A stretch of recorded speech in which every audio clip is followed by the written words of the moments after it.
Most quick meals are either boring or they just aren't that healthy, but I was determined to find something better.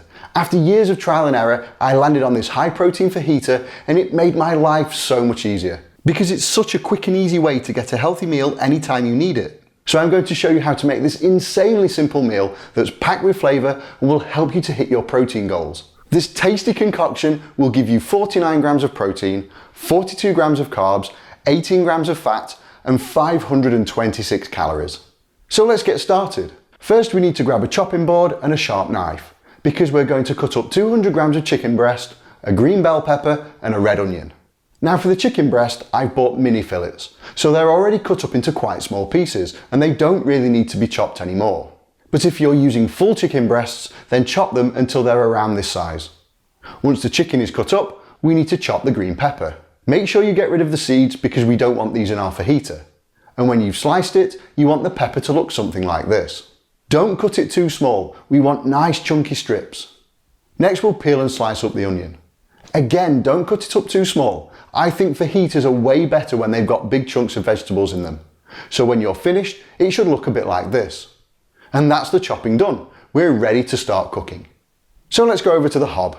Grab a large frying pan and we'll pour in a good glug of olive oil. Next we'll turn the hob up to high and let the oil heat up for 10 seconds or so. Now we'll throw the chopped up chicken breast, green bell pepper and red onion into the pan. Next, to give this plenty of flavour, we'll add some pre-made fajita seasoning. I'll use about 2 tablespoons, but you can add as much as you like based on your personal taste. Now we'll cook everything for 5 or 6 minutes, making sure we stir it regularly to stop it burning and sticking to the pan. While everything is cooking, grab a flour tortilla and put it in the microwave and heat it on full power for about 10 seconds. That'll soften it up nicely.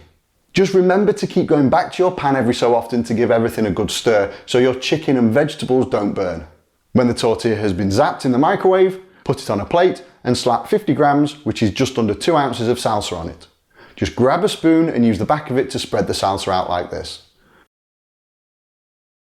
Right, let's go back to the pan and take a look. Okay, the chicken is done, but always make sure that it is properly cooked. Just cut into one of the pieces and check to see if it's still pink in the middle. That looks spot on, but if you find that it is still pink, just cook it for a bit longer. Okay, our chicken is done and the veg is nice and charred, so this is good to go. All I need to do is pour the contents of the pan onto the salsa, which is on top of our flour tortilla, and that's it. In just a few minutes we've made a simple but super tasty meal that's healthy and packed full of protein.